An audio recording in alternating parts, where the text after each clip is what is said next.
ناظرین آداب، منڈی تحصیل کا گھنی آبادی اور 3 پنچایتوں پر مشتمل یہ گاؤں اڑائی آج کے اس دور میں بھی سڑک کی شدید خستحالی سے دوچار ہے۔ تاہم 2014 اور 15 میں طوفانی بارشوں کی وجہ سے سڑک کا اکثر حصہ بہہ گیا تھا، جس پر کروڑوں رقم سرکاری خزانے سے نکلنے کے بعد بھی سڑک کی حالت جوں کی توں ہے۔ رقم انتظامیہ اور ٹھیکیداروں کی ملی بھگت سے برباد اور خرد برد ہوتی رہی اور عوام کو پھر سے وہی مشکل مقدر بنتی رہی۔ اب حالت یہ ہے کہ عوام کی شرافت کا ناجائز فائدہ اٹھاتے ہوئے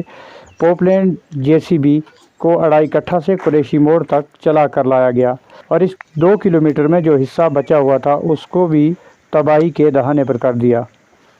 نہ جانے اس مشین کو کس نے اجازت دی تھی کہ وہ قریشی موڑ تک اس طرح کچھ بچی ہوئی تارکول کو بھی برباد کر دے۔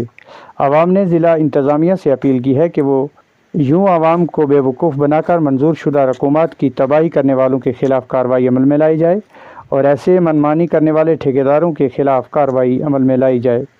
متعدد افراد نے انتظامیہ سے مانگ کی ہے کہ جس ٹھیکیدار کی پوپ لینڈ اس طرح تباہی مچاتی ہوئی گئی ہے اس سے دوبارہ سڑک تارکول بچھوائی جائے اور جہاں جہاں اس مشین کے چلنے سے سڑک کی بربادی ہوئی ہے اس کو بھی دوبارہ ٹھیک کروایا جائے تاکہ کچھ نہ کچھ راحت مل سکے۔ انہوں نے تمام سیاسی اور سماجی شخصیات کی وساطت سے ضلع ترقیاتی کمشنر پونچھ اور محکمہ PMGSY سے اپیل کی ہے کہ وہ فوری طور پر کارروائی عمل میں لائے اور اڑائی کی سڑک کی تباہی